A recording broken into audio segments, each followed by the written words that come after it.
Hello friends, welcome to my channel. இன்றைக்கி நம்ம வீட்டு டிஃபன் வந்து தோசை தாங்க ஊற்றிக்கிட்டு இருக்கேன். எங்கள் வீட்டில் தோசை, இட்லி இப்படி எது செஞ்சாலும் தேங்காய் சட்னி தாங்க அரைக்கணும்.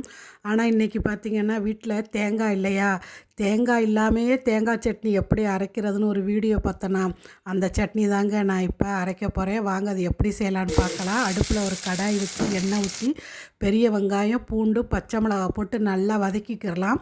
ஸ்டவ்வை ஆஃப் பண்ணிவிட்டு பொட்டுக்கடலை, நெடக்கடலை கொஞ்சம் கொஞ்சம் சேர்த்துக்கிறலாங்க. இப்போ இதெல்லாம் ஆறவும் மிக்சி ஜாரில் போய் அரைச்சி எடுத்துக்கிட்டு வந்துடலாம்.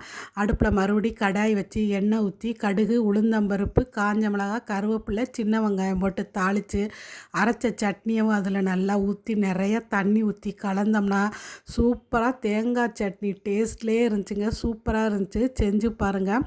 அப்புறம் வீட்டில் கொஞ்சம் காய்கறியெல்லாம் தீர்ந்து வச்சா காய்கறி வாங்கலாம்னு கடைக்கு தாங்க கிளம்பிட்டேன். வீட்டுக்கு தேவையான காய்கறியவும் கொஞ்சம் வாங்கியாச்சு. பக்கத்தில் ஒரு சிக்கன் கடையில் சிக்கன் 65யும் ஆட்டு எலும்பு சூப்பு போட்டுக்கிட்டு இருந்தாங்களா, சரி அதையும் பிள்ளைகளுக்கு வாங்கிட்டு போகலாம்னு வாங்கிட்டு வந்தாச்சு. அப்புறம் ஒரு வாட்டர் மிலான் வந்து கிலோ 20 ரூபாய்ன்னு சொல்லி முழு முழு பழமாக போட்டு விற்றுக்கிட்டு இருந்தாங்களா, அதுலேயும் ஒரு பழத்தை அப்படியே தூக்கிட்டு வந்தாச்சு. ஏன்னா இப்போ வெயில் அதிகமாக இருக்கா, இனி ஒரு பீஸ் தின்னா தான் உடம்புக்கு நல்லா குளிர்ச்சியாக இருக்கும். இப்போ இந்த உலகத்தில் நமக்கு ஒரு பாதுகாப்பு இல்லாத வாழ்க்கையை நம்ம வாழ்ந்துக்கிட்டு இருக்கோம்.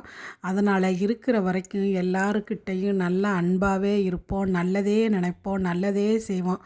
இந்த மெத்தடில் நம்ம வாழ்ந்துக்கிருவோங்க. அவ்வளோதான் ஃப்ரெண்ட்ஸ். வீடியோ பிடிச்சா லைக் போடுங்க. தேங்க்யூ.